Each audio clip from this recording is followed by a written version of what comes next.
আন্দোলনে নিহত ৭৩৫ জনের তথ্য প্রকাশ। ৫০,০০০ টাকা করে দেয়া হবে ১০৫ শিশুর পরিবারকে। জুলাই বিপ্লবে আহত সবার সুচিকিৎসা ও পুনর্বাসন দাবি। পা হারাইছে, যারা একটা হাত হারাইছে, তাদের ফিউচার যারা আমরা চোখে দেখতে পারি না, তাদের কথা একবারও কি ভাবা হয়েছে? আমরা দেশের জন্য লড়েছি, দশের জন্য লড়েছি, তাহলে আমাদের একটু খোঁজ নেন।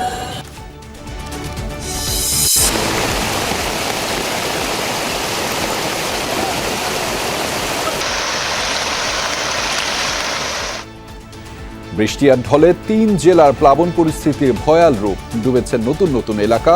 নেত্রকোনায় পানির নিচে রেল লাইন। আবার জমি সব পানি তোলা পড়ে আছে, বাড়িয়ে গেছে, অনেক মানুষ ডুবে গেছে এবং গরু বাছুর এবং খাবার দাবারের আমাদের খুবই অসুবিধা। সাম্প্রতিক পূর্বাঞ্চলের বন্যায় ক্ষয়ক্ষতি প্রায় ১৪,৫০০ কোটি টাকা। তথ্য সিপিডির। উজানের দেশকে পানি ছাড়ার আগে জানাতে হবে বললেন উপদেষ্টা। সেনাবাহিনীতে পদোন্নতির ক্ষেত্রে পেশাগত দক্ষতাকে গুরুত্ব দেওয়ার নির্দেশ প্রধান উপদেষ্টার। বললেন ক্রান্তি লগ্নে মানুষের পাশে দাঁড়িয়েছে বাহিনী। পুলিশ সংস্কার কমিশনের কার্যক্রম শুরু। গণহত্যার বিচারের আগে রাজনীতিতে ফেরার সুযোগ নেই আওয়ামী লীগের, বললেন নাহিদ। অন্তর্বর্তী সরকারের শাসন আমলকে দাবি আদায়ের সুযোগ মনে করে পাহাড়ের সংগঠনগুলো উত্তেজনা তৈরি করে চাপে রাখার কৌশল। পুরো গ্রাম আতঙ্ক ছড়িয়ে পড়ছে আর কি। আগে দেখলো আমাদের সামনে যে এভাবে কোনোদিন হয় নাই। আদিবাসী হলে আইএলও কনভেনশন অনুসারে তাদের যে ভূমি অধিকার, তাদের যে রাজনৈতিক অধিকারটা দিতে হবে।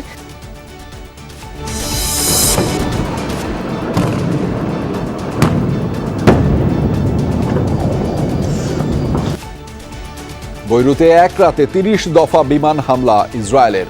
হিজবুল্লাহ যোদ্ধাদের গেরিলা আক্রমণে ধরাশায়ী তেল আবিবের পদাতিক সেনারা।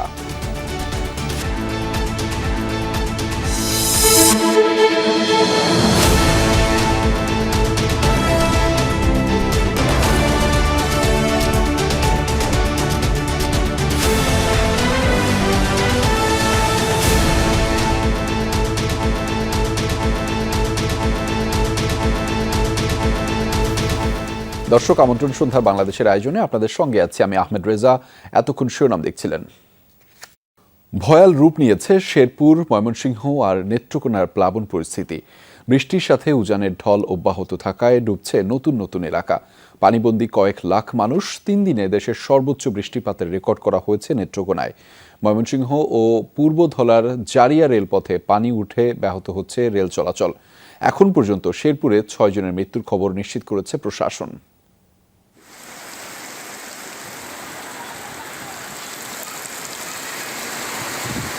তিন দিন ধরেই অবিরাম বর্ষণ, সাথে অব্যাহত পাহাড়ি ঢল।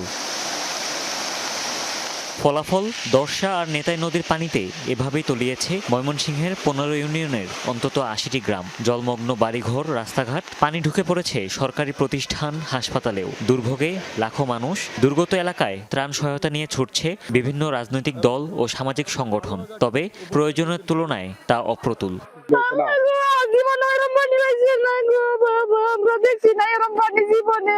কয়েকটা নদী পার হইয়া এটা আমাদের কংস নদী আছে, এই কংস নদীতে নামে এবং কংস নদী হইয়া সেটা চলে যায়। বৃষ্টিটা কমে যায় তাহলে আসলে পানি খুব দ্রুত নেমে যাবে, কিন্তু আমাদের দুর্ভাগ্যবশত বৃষ্টিটা কমছে না এবং আবহাওয়া অফিস যেটা বলছে আরো একদিন আসলে এটা বৃষ্টি থাকতে পারে।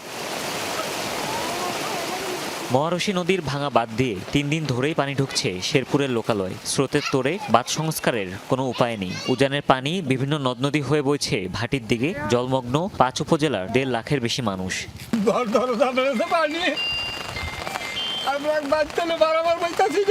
অনেক মানুষ ডুবে গেছে এবং গরু বাছুর এবং খাবার দাবারের আমাদের খুবই অসুবিধা।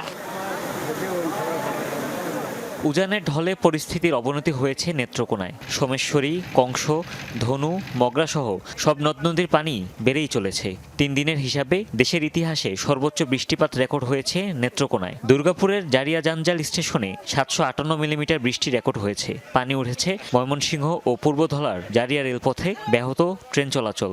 2 ঘন্টা ৪,০০০ পরিবার এখন এসে গেছে, পানিবন্দী অবস্থা আছে। আমরা 3টা স্থান নির্ধারণ করছি। যে মূল বেড়িবাঁধটা আছে সেটা ঝুঁকিপূর্ণ অবস্থায় আছে, আর এই গ্রাম পুরোটা প্লাবিত।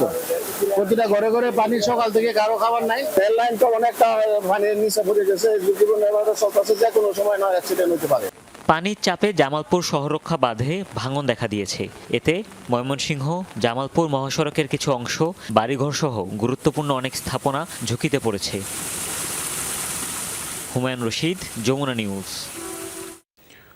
দর্শক সহকর্মীদের কাছ থেকে আপনাদেরকে জানাবো প্লাবন পরিস্থিতির সবশেষ তথ্যগুলো। ময়মনসিংহ থেকে এই মুহূর্তে আমাদের সাথে যুক্ত রয়েছেন সহকর্মী হুসাইন শাহিদ, তার মাধ্যমে জানাবো সেখানকার সবশেষ পরিস্থিতিগুলো। শাহিদ, পানি কি কমতে শুরু করেছে কিনা সেটি একটু জানাবেন, এবং সেখানে ত্রাণ পৌঁছানো সম্ভব হচ্ছে না কিনা, এবং যারা আটকা পড়ে গেছেন তাদের উদ্ধারে কোনো ধরনের কার্যক্রম সেখানে আপনি দেখতে পেয়েছেন কিনা। রেজা, গারো পাহাড় থেকে যে পাহাড়ি ঢল ময়মনসিংহের হালুয়াঘাট এবং ধোবাউড়া উপজেলার 19টি ইউনিয়নে এসেছে, এই পানি আস্তে আস্তে নিচের দিকে নামছে, অর্থাৎ এর পরবর্তী যে উপজেলা রয়েছে তারাকান্দা এবং ফুলপুর উপজেলা সেদিকে যাচ্ছে। তবে সেই উপজেলাগুলোতে যখন পানি যাচ্ছে তখন বিভিন্ন নদীর শাখা উপশাখায় এই পানিগুলো চলে যাচ্ছে, এবং সেখানে বন্যা হওয়ার মতো তেমন পরিস্থিতির সৃষ্টি খুব কম জায়গায় হয়েছে। তবে এই মুহূর্তে যে হালুয়াঘাট এবং ধোবাউড়া, আমি সকাল থেকে এই রাত পর্যন্ত আমি আছি এখানে, আমি যেটি দেখেছি যে বেশিরভাগ এলাকায় কিন্তু ত্রাণ পৌঁছায়নি। বলা হয়েছে প্রশাসনের পক্ষ থেকে যে প্রায় 1 লাখ মানুষ পানিবন্দী রয়েছে, কিন্তু সেই 1 লাখ মানুষের মধ্যে এই শুকনো খাবারের যে চাহিদার যে পরিমাণ রয়েছে সেই তুলনায় যে ত্রাণ সরকারিভাবে দেওয়া হয়েছে, আমি জেনেছিলাম যে 320 বস্তা বা এর কিছু বেশি এরকম। তো সেটি খুবই অপ্রতুল। তো কিছুক্ষণ আগে আমি ধোবাউড়া উপজেলা নির্বাহী কর্মকর্তার খোঁজ নিয়েছি, তিনি এখনো ত্রাণ কার্যক্রম চলমান রেখেছেন, জানিয়েছেন যে তিনি ত্রাণ কার্যক্রম চালাচ্ছেন। তবে একেবারেই অপ্রতুল, এখানে ত্রাণের প্রয়োজন বেশি, এবং সেই সাথে পানি নেমে যাওয়ার পর যে বাড়িঘর এবং গবাদি পশুর যে ঘর, রান্নাঘর, এইসবের যে ক্ষতি হয়েছে সেই ক্ষতিগুলো দ্রুত পুষিয়ে ওঠার জন্য সহায়তার তারা দাবি জানিয়েছেন ভুক্তভোগী যারা রয়েছেন এই বন্যা দুর্গত এলাকায়। রেজা, সেই খবর আপনার মাধ্যমে জানছিলাম। ধন্যবাদ শাহিদ আমাদের সাথে যুক্ত হবার জন্য। অতিবৃষ্টি ও উজান থেকে পানি ছেড়ে দেয় বন্যা ভয়াবহ রূপ নিয়েছে, একথা বলেছেন পরিবেশ, বন ও জলবায়ু পরিবর্তন মন্ত্রণালয়ের উপদেষ্টা রিজওয়ানা হাসান। জলবায়ু পরিবর্তনের চ্যালেঞ্জ মোকাবেলা ও নারীর ক্ষমতায়ন শীর্ষক আলোচনায় তিনি বলেন, জলবায়ু পরিবর্তনের জন্য দায়ী উন্নত দেশগুলো, কিন্তু তারা কখনোই লস অ্যান্ড ড্যামেজ ফান্ডের টাকা দেয় না। এ সময় সুইডেন দূতাবাসের উন্নয়ন সহযোগী এমন প্রধান বলেন, জলবায়ু পরিবর্তনের সবচেয়ে বড় ভুক্তভোগী বাংলাদেশ। 2024 সালে রেকর্ড করা গরম ও ভয়াবহ বন্যা দেখল বাংলাদেশ। জলবায়ু পরিবর্তনের কারণেই এই ভয়াবহ পরিস্থিতিতে পুরো দেশ। সবচেয়ে কম কার্বন নিঃসরণ করেও বাংলাদেশ জলবায়ু পরিবর্তনের বড় শিকার। অতিবৃষ্টি ও সতর্ক না করে উজান থেকে পানি ছেড়ে দেওয়ার কারণেই এবারে অতিরিক্ত বন্যা হয়েছে বলে জানান জলবায়ু বিষয়ক উপদেষ্টা সৈয়দা রিজওয়ানা হাসান। ভবিষ্যতে এ ধরনের দুর্যোগ মোকাবেলায় উজান ও ভাটির দেশগুলোকে একসাথে কাজ করার উপর জোর দেন তিনি। একটা হচ্ছে অতিবৃষ্টি, আরেকটা হচ্ছে উজান থেকে পানিটা ছেড়ে দেওয়া, এবং আমাদেরকে আগে থেকে সতর্কতা না দিয়ে ছেড়ে দেওয়ার কারণেও এটা প্রকোপটা বাড়ছে। আসন্ন জলবায়ু সম্মেলনে লস অ্যান্ড ড্যামেজ ফান্ড নিয়ে কথা বলা হবে বলেও জানান উপদেষ্টা। উন্নত বিশ্বই তো আসলে বেশি তেল পোড়ায়, বেশি গ্যাস পোড়ায়, এই জন্যই তো এই অবস্থা। লস অ্যান্ড ড্যামেজ বলে একটা ফান্ড আছে, সেই ফান্ডে টাকা দেবে। এখনো পর্যন্ত উন্নত বিশ্ব জলবায়ু পরিবর্তনে ভুক্তভোগী দেশ যারা আছে, আমাদের মতো নিম্নাঞ্চল, তাদেরকে যেই পরিমাণ টাকা দেওয়ার কথা তার ধারে কাছেও দেয়নি। ওরা কেবল যায় বড় বড় সম্মেলনে বড় বড় কথা বলে, কিন্তু আসলে সে টাকাগুলো তারা সেই পরিমাণে দেয়নি। আলোচনায় সুইডেন দূতাবাসের উন্নয়ন সহযোগী প্রধান বলেন, জলবায়ু পরিবর্তনের সবচেয়ে ভুক্তভোগী বাংলাদেশ। আসন্ন জলবায়ু সম্মেলনে এই ক্ষতির কথা তুলে ধরা উচিত। Bangladesh is, as we all know, very vulnerable. জলবায়ু পরিবর্তনের প্রভাব দিন দিন প্রকট হচ্ছে। জলবায়ু পরিবর্তনের অন্যতম ভুক্তভোগী বাংলাদেশ। আসন্ন জলবায়ু সম্মেলনে এই দেশের ক্ষতির কথা তুলে ধরা উচিত। COP29, which they rightly should. জলবায়ু পরিবর্তনের প্রভাব মোকাবেলায় সকল দেশকে এগিয়ে আসার আহ্বান জানিয়েছেন বক্তারা। এ সময় 5 জন নারী উদ্যোক্তাকে সম্মাননা দেয়া হয়। লামিয়া তিথি, যমুনা নিউজ, ঢাকা। দেশের পূর্বাঞ্চলে সাম্প্রতিক বন্যায় প্রায় 14,500 কোটি টাকার ক্ষয়ক্ষতি হয়েছে। বড় ধাক্কা লেগেছে কৃষি ও বনায়নে। সবচেয়ে বেশি আর্থিক ক্ষতি হয়েছে নোয়াখালীতে। অথচ সর্বোচ্চ ত্রাণ পেয়েছেন ফেনীর মানুষ। সকালে এমন নানা উপাত্ত তুলে ধরে গবেষণা সংস্থা সিপিডি। গবেষকরা বলছেন, বন্যা মোকাবেলায় সরকারি ও বেসরকারি কাজে সমন্বয়হীনতা রয়েছে। জলবায়ু পরিবর্তনের ভয়াল রূপ দেখছে বাংলাদেশ। মে মাসের ঘূর্ণিঝড়ের আঘাত কাটিয়ে না উঠতেই ভয়াবহ বন্যা হলো দেশের পূর্বাঞ্চলে। অতি ভারী বৃষ্টি আর উজান থেকে আসা পানির কারণে ডুবে যায় বাংলাদেশের 11টি জেলা। বলা হচ্ছে, গত 34 বছরে পূর্বাঞ্চলে এমন দুর্যোগ আসেনি। ভয়ঙ্কর এই বন্যায় ক্ষতিগ্রস্ত হয় 56 লাখ মানুষ। বাইরে থেকে কোনো ত্রাণ নিয়ে গিয়ে যে সেই জায়গায় রোববার সাম্প্রতিক এই দুর্যোগের ক্ষয়ক্ষতি তুলে ধরে centre for policy dialogue CPD. গবেষণা সংস্থাটি বলছে, এ সময় আর্থিক ক্ষতি হয়েছে 14,421 কোটি টাকার, যা চলতি বাজেটের প্রায় 2%। দুর্যোগ মোকাবেলায় প্রথম টেস্ট কেস ছিল। বন্যায় 5,000 কোটি টাকার বেশি ক্ষতি হয়েছে কৃষি ও বনায়নে। ধাক্কা লেগেছে অবকাঠামো আর আবাসনেও। টাকার হিসেবে সবচেয়ে বেশি ক্ষতিগ্রস্ত জেলা নোয়াখালী, এরপরই আছে কুমিল্লা, ফেনী ও চট্টগ্রাম। 14,421 কোটি টাকা হয়েছে। যদি মার্কিন ডলারে দেখা হয় তাহলে এটা $1.2 বিলিয়ন মতন। এই ক্ষয়ক্ষতিটাকে যদি আমরা বর্তমান চলতি অর্থ বছরের বাজেটের অনুপাতে দেখি তাহলে এটা 1.81%। বন্যায় সর্বোচ্চ 16 কোটি 60 লাখ টাকার ত্রাণ পেয়েছে ফেনীর মানুষ। 14 কোটি টাকার বেশি গেছে কুমিল্লা, নোয়াখালী ও সিলেটে। তবে প্রশ্ন আছে সার্বিক সমন্বয় নিয়ে। ত্রাণ রয়েছে, কিন্তু সেগুলো পর্যাপ্তভাবে সময় মতো ক্ষতিগ্রস্ত মানুষের কাছে পৌঁছে দেওয়াটা, এটা একটা রেগুলার ঘটনা। এটা আমাদের যুগ যুগ থেকে আমরা সবসময় শুনে এসেছি যে জনবলের আপনার অভাব, সেটার কেন প্রস্তুতি থাকবে না। গবেষকরা বলেন, দুর্যোগ মোকাবেলায় নতুন সরকারকে আগের ধারণা থেকে বেরিয়ে আসতে হবে।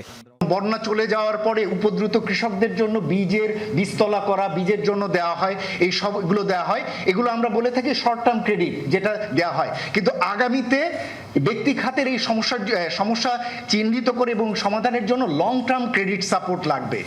বন্যার পূর্বাভাস নিয়ে প্রতিবেশী দেশগুলোর সাথে যোগাযোগ বাড়ানোর তাগিদ সিপিডির। তৌহিদ হোসেন, যমুনা নিউজ, ঢাকা। বয়স্ক, বিধবা ও প্রতিবন্ধী ভাতাপ্রাপ্তদের তালিকার 43% ত্রুটিপূর্ণ বলে জানিয়েছেন সমাজ কল্যাণ উপদেষ্টা। বলেছেন, যাদের এই সুবিধা পাওয়ার কথা নয় তারাই এতদিন ভাতা পাচ্ছিলেন। এ সংক্রান্ত তালিকা সংশোধনের পর ভাতা দেওয়ার কার্যক্রম পুরোদমে চালু হবে। এ সময় তিনি জানিয়েছেন, গণঅভ্যুত্থানে 105 জন শিশু নিহত হয়েছেন। অন্তর্বর্তী সরকার দায়িত্ব নেয়ার প্রায় 2 মাস। এরই মধ্যে সামাজিক নিরাপত্তা কর্মসূচি সহ বিভিন্ন প্রকল্পের আগের কার্যক্রম খতিয়ে দেখছেন সমাজ কল্যাণ উপদেষ্টা। এতে স্থবির হয়ে আছে বয়স্ক, বিধবা ও প্রতিবন্ধী ভাতা দেওয়ার কার্যক্রম। প্রায় 1,20,00,000 দরিদ্র মানুষ এর সুবিধাভোগী। ভাতা কার্যক্রমের স্থবিরতা প্রসঙ্গে ইউনিসেফের গবেষণা প্রতিবেদন তুলে ধরেন সমাজ কল্যাণ উপদেষ্টা। বলেন, আগের ভাতাপ্রাপ্তদের তালিকার 43 ভাগই ত্রুটিপূর্ণ, যারা ভাতা পাওয়ার যোগ্য নয়। এজন্য তালিকা সংশোধনের উদ্যোগ নেওয়া হয়েছে।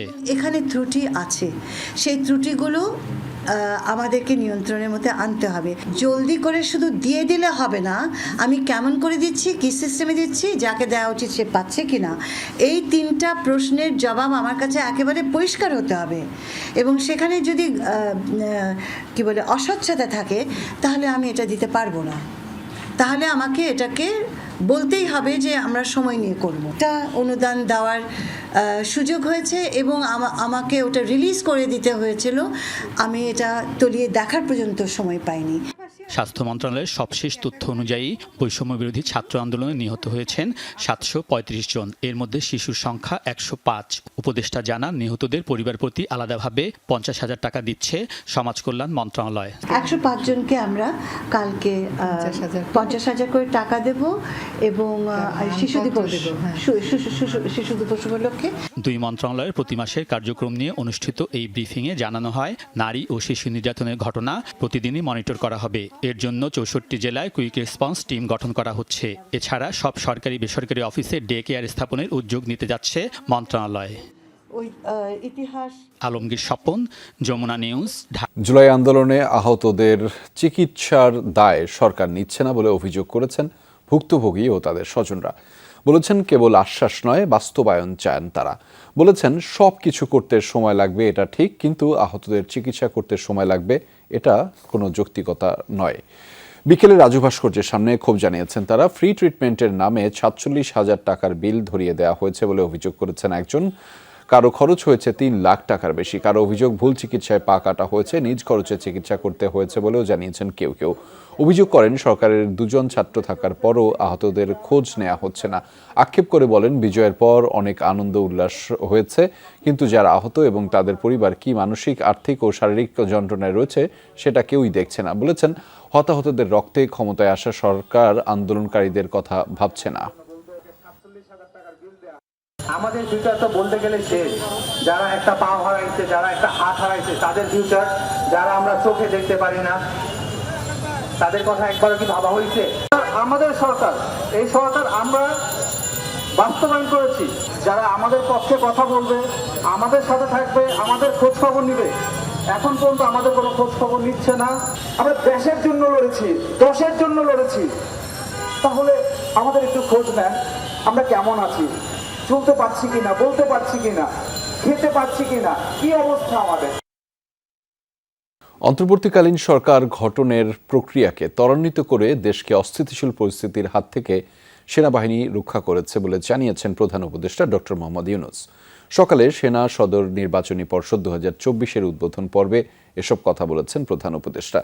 সেনা সদর দপ্তরে আয়োজিত এই পর্ষদের মধ্য দিয়েই সেনাবাহিনীর কর্নেল ও লেফটেন্যান্ট কর্নেল পরিবার কর্নেল পদবীর যোগ্য কর্মকর্তাগণ পরবর্তী পদোন্নতির জন্য বিবেচিত হবেন। পর্ষদে উপস্থিত হয়ে প্রধান উপদেষ্টা পদোন্নতির জন্য অফিসারদের পেশাগত দক্ষতা, নেতৃত্বের গুণাবলী, শৃঙ্খলা ও আনুগত্যের উপর গুরুত্বারোপ করতে পর্ষদের সদস্যদের নির্দেশনা প্রদান করেন। সৎ, নীতিবান এবং নেতৃত্বের গুণাবলী সম্পন্ন অফিসারগণই পদোন্নতির জন্য দাবিদার বলেও জানিয়েছেন প্রধান উপদেষ্টা। তিনি বলেন, দেশের ক্রান্তি লগ্নে বাংলাদেশ সেনাবাহিনী দেশের মানুষের পাশে এসে দাঁড়িয়েছে। অনুষ্ঠানস্থলে পৌঁছালে প্রধান উপদেষ্টাকে স্বাগত জানান সেনাবাহিনী প্রধান জেনারেল ওয়াকারুজ্জামান। নির্বাচনের চেয়ে সংস্কারকে গুরুত্ব দিচ্ছে অন্তর্বর্তী সরকার। কাঙ্ক্ষিত সংস্কার না হলে গণঅভ্যুত্থানের লক্ষ্য অর্জন হবে না বলে মনে করেন সমাজ কল্যাণ উপদেষ্টা। আর স্বরাষ্ট্র উপদেষ্টা বলেছেন, পুলিশ সংস্কারের সব রকমের সহযোগিতা করবে তার মন্ত্রণালয়। অন্যদিকে তথ্য উপদেষ্টা নাহিদ ইসলাম বলেছেন, সংস্কারের পরই নির্বাচনের তারিখ নিয়ে আলোচনা হতে পারে। গণহত্যার বিচারের আগে আওয়ামী লীগের রাজনীতিতে ফেরার সুযোগ নেই বলেও মত দিয়েছেন তিনি। ক্ষমতাচ্যুত আওয়ামী লীগ সরকারের আমলে দলীয় স্বার্থে ব্যবহার করা হয়েছে পুলিশকে। তাই এই বাহিনীকে জনবান্ধব এবং ১৫০ বছরের পুরনো আইন সংশোধন করতে চায় এ সংক্রান্ত সংস্কার কমিশন। সচিবালয়ে এ নিয়ে কমিটির প্রথম বৈঠক শেষে কথা বলেন কমিশন প্রধান।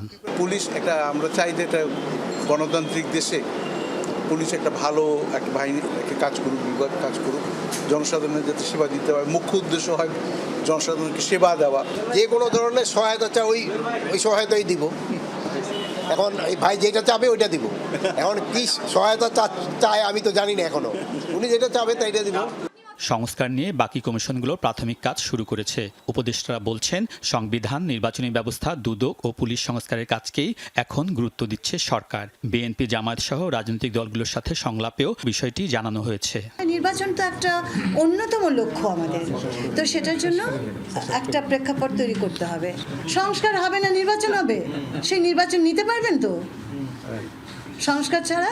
অন্তর্বর্তীকালীন সরকারের প্রায়োরিটি হচ্ছে অভ্যুত্থানের যে আকাঙ্ক্ষা, যে প্রতিশ্রুতিগুলো, সেই প্রতিশ্রুতি অনুযায়ী দেশকে পরিচালনা করা। সংবিধানটা আসলে পরিবর্তন করা প্রয়োজন। রাষ্ট্রের সংস্কার, সংবিধান সংস্কার থেকে শুরু করে আমাদের পুলিশ প্রশাসন সংস্কার, সেই সংস্কারগুলোকে আমরা প্রথম গুরুত্ব দিচ্ছি। কমিশনগুলো সংস্কারের সুপারিশ দেওয়ার পর নির্বাচনের তারিখ ঠিক হবে বলে জানিয়েছেন নাহিদ ইসলাম। নির্বাচনে নতুন দল হিসেবে তারা অংশ নেবেন কিনা এ নিয়ে এখনো কোনো সিদ্ধান্ত হয়নি বলে জানিয়েছেন তিনি। ফলত আমাদের এখন দেশ পুনর্গঠনটাই প্রধান লক্ষ্য। সেটা নির্বাচন আসলে সেই সময় এটা বিবেচনা করা হবে। সংস্কার কমিশনগুলো রিপোর্ট দিলে তার উপর নির্ভর করবে এবং অবশ্যই রাজনৈতিক দলগুলোর মতামতের উপর ভিত্তি করে এই মেয়াদ নির্ধারিত হবে। উপদেষ্টা নাহিদ বলেন, গণহত্যার বিচারের আগে আওয়ামী লীগ দেশে রাজনীতি করতে পারবে না। বিচারের আগ পর্যন্ত আমরা তো বলেছি রাজনীতি করার সুযোগ তাদের নাই, নৈতিক অধিকারও নেই। ফলত এই বিচার প্রক্রিয়ার পরে এই বিষয়ে সিদ্ধান্ত নেওয়া যাবে। বাংলাদেশের জনগণ, বাংলাদেশের মানুষ আসলে আওয়ামী লীগের ব্যাপারে তখন সিদ্ধান্ত নেবে। তথ্য উপদেষ্টা বলেন, ফ্যাসিস্ট দল হিসেবে নৈতিকভাবে আওয়ামী লীগ রাজনীতি করার অধিকার হারিয়েছে। আলমগীর স্বপন, যমুনা নিউজ, ঢাকা। দাবি আদায়ে অন্তর্বর্তী সরকারের সময়কে মোক্ষম বিবেচনা করছে পাহাড়ের আঞ্চলিক সংগঠনগুলো। অধিকার বাস্তবায়নে সরকারকে চাপে রাখতে চাইছে তারা। যমুনা টেলিভিশনকে ইউপিডিএফ এর মুখপাত্র জানিয়েছেন, পার্বত্য এলাকায় স্বায়ত্তশাসন চান তারা। বলেছেন, বাঙালির পাশাপাশি শান্তিতে বসবাস করতে চায় পাহাড়িরাও। সেজন্য এক দেশে দুই আইন প্রতিষ্ঠা করার দাবি জানিয়েছেন তিনি। দর্শক, খাগড়াছড়ি থেকে ফিরে দেখুন আমারই করা একটি প্রতিবেদন। ছবি তুলেছেন লুৎফর রহমান।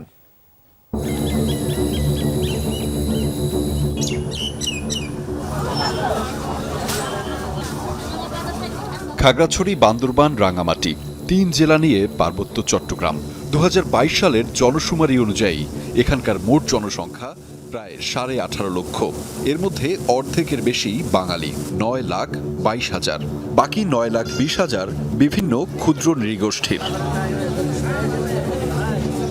মাঝে মধ্যে অস্থিরতা দেখা দিলেও দীর্ঘ সময় একসঙ্গে বসবাস এই পাহাড়ি বাঙালির। সম্প্রতি দেখা যাচ্ছে নানা ধরনের সংঘাত, সহিংসতা, যাতে উদ্বেগ বাড়ছে উভয় জনগোষ্ঠীর মাঝে। পাহাড়ি বাঙালি তো সংঘর্ষ হয়েছে, এখন ভয় লাগছে আর কি। ঘটনা যে হয়েছিল এখন মানে আমাদের পাহাড়ের একদম বই এখন ওই বাজারে মানে যেতে চাই না। এখন মানে পুরো গ্রামে মানে আতঙ্ক ছড়িয়ে পড়ছে আর কি। দেখছি এভাবে দেখিনি কোনোদিন, এরকম দেখিনি। আগে দেখলো আমাদের সামনে যে এভাবে কোনোদিন হয় নাই। এমন পরিস্থিতির কারণ জানতে ইউনাইটেড পিপলস ডেমোক্রেটিক ফ্রন্ট বা ইউপিডিএফ এর এক সমন্বয়কের সাথে যোগাযোগ করি আমরা। নিরাপত্তা কৌশল অবলম্বন করে তার কাছে পৌঁছাতে নির্দেশনা দিতে থাকেন অঙ্গমার্মা। খাগড়াছড়ি শহর থেকে পানছড়ি প্রায় 15 কিলোমিটার দূরে আমরা এসেছি। ইউপিডিএফ এর একজন প্রতিনিধি, তিনি আমাদের সাথে কথা বলবেন। আমরা যাচ্ছি এখনো ভিতরে এবং সেটি ছোটনালা ব্রিজ পার হয়ে। দীর্ঘ যাত্রা শেষে ইউপিডিএফ এর এই নেতার দেখা পাই আমরা। বললেন, রাজনৈতিক কৌশল আর অধিকার বাস্তবায়নের জন্যই এই সময়টিতে সক্রিয় হয়েছেন তারা। এই আন্দোলন সংগ্রামটা যদি রূপ সর্বোচ্চ জায়গায় যায়, তাহলে তারা যদি সেরকম সরকারকে চাপ সৃষ্টি করতে পারে পার্বত্য চট্টগ্রামের চুক্তির বিষয়ে, পার্বত্য চট্টগ্রামের জনগণের রাজনৈতিক অধিকার বিষয়ে, তাহলে কিন্তু এই সরকার, যেহেতু আন্দোলনের সংগ্রামের কারণে আসা সরকার, তাকে তো কিছু না কিছু বাস্তবায়ন করতে হবে। সেই দিক থেকে মনে হয় এইসব আন্দোলন সংগ্রামের জায়গা থেকেই মূলত ভিন্ন একটা জায়গায় পার্সপেক্টিভ তৈরি করে কিন্তু এই ঘটনাগুলো হচ্ছে। আইএলও কনভেনশন অনুযায়ী কোনো গোষ্ঠীকে আদিবাসী বলা হলে স্বায়ত্তশাসন দিতে হয় তাদের, যা বাংলাদেশের সংবিধান বহির্ভূত। এ বিষয়ে জানা আছে অঙ্গমার্মার। তবুও আদিবাসী শব্দকে এনজিও টার্ম উল্লেখ করে তিনি চাইলেন এক দেশে দুই আইন। সাধারণ জনগণ মনে করছে আদিবাসী হলে আইএলও কনভেনশন অনুসারে তাদের যে ভূমি অধিকার, তাদের যে রাজনৈতিক অধিকারটা দিতে হবে, সেটা মানে ইউএন সিগনেটরি দেশ হিসাবে স্বায়ত্তশাসিত অঞ্চল থাকবে এটা। হ্যাঁ, সেরকম। আপনি এক দেশের মধ্যে মানে দুই ধরনের আইন চান? আমাদেরও এটা একটা প্রতিষ্ঠান, যেটাকে আপনাকে সাংবিধানিকভাবে স্বীকৃতি দিতে হবে, সাংবিধানে তৈরি করতে হবে। ইউপিডিএফ সমন্বয়কের দাবি, পাহাড়ি বাঙালির মধ্যে শান্তি চান তারা। দীর্ঘদিনের সম্প্রীতি ধরে রাখতে প্রয়োজনে বৈঠকেও বসতে চান সরকারের সাথে। এই বিষয়গুলো দেখেই আমার মনে হয় সমাধান। আহমেদ রেজা, যমুনা নিউজ, খাগড়াছড়ি। পাচারকৃত অর্থ ফেরাতে দুর্নীতি দমন কমিশনকে সব ধরনের সহযোগিতার আশ্বাস দিয়েছেন ব্রিটিশ প্রতিনিধি দল। তাদের সাথে বৈঠক করেন সংস্থাটির চেয়ারম্যান সহ উচ্চ পর্যায়ের কর্মকর্তারা।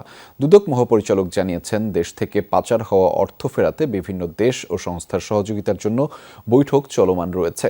গেল 15 বছরে দেশ থেকে পাচার হওয়া অর্থের সন্ধানে সম্প্রতি FBI, EU সহ বিভিন্ন সংস্থার সাথে কয়েক দফায় বৈঠক করল সংস্থাটি। আওয়ামী লীগ সরকারের 15 বছরে দেশ থেকে প্রায় 18 লাখ কোটি টাকা পাচারের অভিযোগ রয়েছে। দেশ থেকে পাচার এই বিপুল অর্থ ফেরাতে উদ্যোগ নিয়েছে অন্তর্বর্তী সরকার। এর অংশ হিসাবে ব্রিটিশ প্রতিনিধি দলের সাথে বৈঠক করেছেন দুদক চেয়ারম্যান সহ ঊর্ধ্বতন কর্মকর্তারা। সেখানে পাচার হওয়া অর্থ ফেরাতে যুক্তরাজ্য কিভাবে দুদককে সহযোগিতা করতে পারে তা নিয়ে আলোচনা হয়। মানি লন্ডারিং সংক্রান্ত বিষয়েই তারা আলোচনা করেছেন। দুদকের মহাপরিচালক জানান, পাচার হওয়া অর্থ ফেরাতে কারিগরি সার্বিক সহযোগিতা করবে ব্রিটিশ প্রতিনিধি দল। যে সম্পদ বিদেশে পাচার হয়েছে, পাচারকৃত সম্পদ পুনরুদ্ধারের ক্ষেত্রেই আমরা তাদের সহযোগিতা কামনা করি। এদিকে শিল্পকলা একাডেমির নিয়োগ জালিয়াতির প্রমাণ পাওয়ায় প্রতিষ্ঠানটির সাবেক মহাপরিচালক লিয়াকত আলী লাকি সহ 24 জনের বিরুদ্ধে মামলা করেছে দুদক। নিয়োগে যে লিখিত পরীক্ষা ছিল, সেই লিখিত পরীক্ষায় প্রাপ্ত নম্বরের বিপরীতে চাকরি প্রার্থীদেরকে নম্বর বাড়িয়ে তাদেরকে উত্তীর্ণ দেখানো হয়েছে। দুদকের আবেদনের প্রেক্ষিতে সাবেক মন্ত্রী আব্দুর রহমান ও জাতীয় নিরাপত্তা গোয়েন্দা সংস্থা NSI এর সাবেক মহাপরিচালক অবসরপ্রাপ্ত মেজর জেনারেল ATM জোবায়ের ও তার স্ত্রী ফাহমিনা মাসুদের বিরুদ্ধে বিদেশ যাত্রায় নিষেধাজ্ঞা দিয়েছে আদালত। এদিকে ডিসি নিয়োগ কেলেঙ্কারির অনুসন্ধান চেয়ে দুর্নীতি দমন কমিশনে অভিযোগ দায়ের করেছে সুপ্রিম কোর্টের এক আইনজীবী। বাংলাদেশে আপনারা দুর্নীতি করে পদ দিবেন, আর ওই পদে 64 জেলার মধ্যে এরকম দুর্নীতিবাজ অফিসাররা বসে থাকবে, তারা পুরো দেশটাকে লুটে পুটে খাবে, এইটা বাংলাদেশে হতে পারে না। রাজীব আহমেদ, যমুনা নিউজ, ঢাকা। ঢাকা শহরে সিটি সার্ভিসের পরিষেবা উন্নত করে বাস রুট রেশনালাইজেশন পদ্ধতিতে প্রাধিকার লেনের ব্যবস্থা করার দাবি জানিয়েছে যাত্রী কল্যাণ সমিতি। দুপুরে রিপোর্টার্স ইউনিটিতে এক সংবাদ সম্মেলনে এ দাবি জানিয়েছে তারা। যানজটের সমস্যা চিহ্নিত করা এবং তাৎক্ষণিক সমাধানের জন্য DTCA, DNCC, ট্রাফিক বিভাগের সমন্বয়ে 4 থেকে 6 সদস্যের একটি ট্রাফিক ইঞ্জিনিয়ারিং বিশেষজ্ঞ টিম সার্বক্ষণিক নগর জুড়ে তারা ঘুরবে এবং কোথায় যানজট হচ্ছে তারা ড্রোনের মাধ্যমে পর্যবেক্ষণ করবে এবং তাৎক্ষণিক সমাধানের জন্য তারা নির্দেশনা দেবে। দেশে বিপ্লব ঘটলেও সড়কে বৈপ্লবিক পরিবর্তন না আসা দুঃখজনক বলে মন্তব্য করেছেন নিরাপদ সড়ক চাইয়ের চেয়ারম্যান ইলিয়াস কাঞ্চন। দুপুরে রাজধানীর কাকরাইলে নিরাপদ সড়ক দিবস উপলক্ষে মাসব্যাপী ক্যাম্পেইন কর্মসূচিতে তিনি কথা বলেছেন। নিয়ম শৃঙ্খলা, সড়ক দুর্ঘটনা এগুলো রোধ করতে হলে আপনাকে আগে সচেতন হতে হবে, পরিবর্তন আগে নিজের মধ্যে আনতে হবে, নিজেকে সংশোধন করুন। লেবাননে হিজবুল্লাহ যোদ্ধাদের গেরিলা আক্রমণের কাছে বারবার পরাস্ত হচ্ছে ইসরায়েলি বাহিনী। দখলে ব্যর্থই কেবল নয়, কঠোর প্রতিরোধের মুখে সীমান্তবর্তী অনেক এলাকা থেকেই পিছু হটতে বাধ্য হচ্ছে IDF এর পদাতিক সেনারা। তবে আকাশপথে হামলা আরও বাড়িয়েছে তেল আবিব। চলমান আগ্রাসন শুরুর পর শনিবার সবচেয়ে ভয়াবহ তাণ্ডব চালিয়েছে বৈরুতে। এক রাতে অন্তত 30 দফা বিমান হামলা হয় রাজধানীতে, প্রাণ গেছে অন্তত 23 জনের।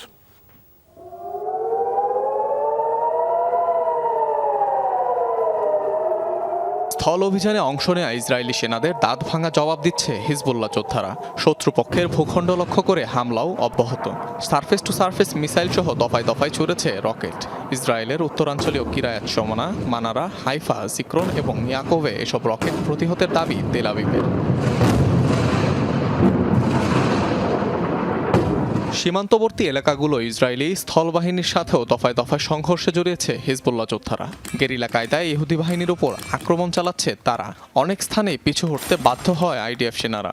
ইয়ারৌন, ব্লিদা এবং ওদাইসেতে নেতানিয়াহু বাহিনীকে ধরাশায়ী করছে হিজবুল্লাহ। কয়েক দফা চেষ্টার পরও ইহুদি সেনারা দখলে নিতে পারেনি ঘাঁটি।